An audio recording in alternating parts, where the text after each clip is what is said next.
स्वामी विवेकानंद से प्रधानमंत्री का विशेष जुड़ाव रहा है। वो स्वामी विवेकानंद के विचारों और मूल्यों से प्रभावित रहे हैं। प्रधानमंत्री 2020 में बंगाल में स्वामी विवेकानंद से जुड़े बेलूर मठ में रुके थे। ऐसा करने वाले वो पहले प्रधानमंत्री हैं।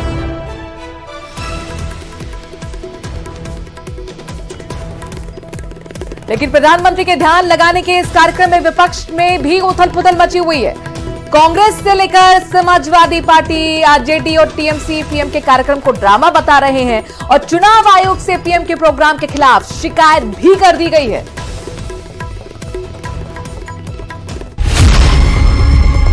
शाम को चुनाव प्रचार खत्म होते ही प्रधानमंत्री कन्याकुमारी में अपनी ध्यान साधना शुरू कर देंगे, मगर उनका ध्यान कार्यक्रम शुरू होने से पहले उस पर सियासत शुरू हो गई है।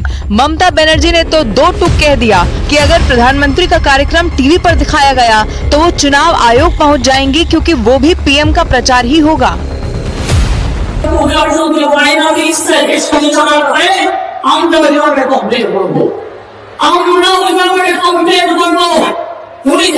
ममता बनर्जी ने तो बस शिकायत की चेतावनी दी, मगर कांग्रेस ने चुनाव आयोग से शिकायत कर ही डाली। परोक्ष रूप से साइलेंस पीरियड में जो चुप्पी रहने का समय होता है 48 घंटे चुनाव के पहले, उसमें कोई भी नहीं, चाहे कितना बड़ा लीडर हो, वो किसी रूप से सीधे रूप से या परोक्ष रूप से कैंपेनिंग नहीं कर सकता। कल शाम को 30 तारीख की शाम को शुरू करेंगे, जैसा कि घोषणा में आया है।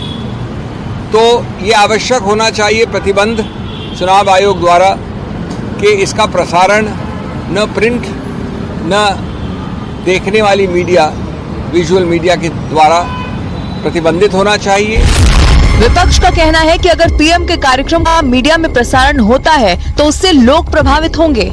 बहुत अच्छी बात है, जा रहे हैं। मैं तो समझती हूँ कि जाने की क्या जरूरत है। घर पे भी बैठ के अगर मेडिटेशन अगर आप कर सकते हैं, कोई भी मेडिटेशन कहीं भी कर सकता है, लेकिन उसका इतना प्रचार नहीं होता है, मैं समझती हूँ। तो ये अच्छी बात है और जाएं जहाँ जाना चाहिए। अब इतने अपशब्दों का आपने इस्तेमाल किया जैसा इस देश के इतिहास में कभी नहीं हुआ, और वो भी ध्यान करेंगे। आपको असल में रिफ्लेक्शन करना चाहिए, आत्मचिंतन, और आत्मचिंतन बिना कैमरे के करिएगा। आपकी आदत है कि गुफा में भी जाते हैं तो 5 कैमरा पहले से सेट कर लेते हैं। प्रधानमंत्री कर उनका आखिरी मेडिटेशन रहेगा, बाद में नरेंद्र मोदी करके वो हमेशा मेडिटेशन करते रहेंगे। मगर बीजेपी ने विपक्ष के आरोपों को उनकी हार का डर बता दिया। प्रधानमंत्री जी बोलते थे तब दिक्कत होती थी, भाई भाई भाई भाई भाई भाई चिल्लाने लगते थे, रोने लगते थे, त्राहिमाम मचा देते थे। अब प्रधानमंत्री जी कल के बाद मौन व्रत में जा रहे हैं, 2 दिन ध्यान करेंगे कन्याकुमारी में, उसमें भी समस्या है।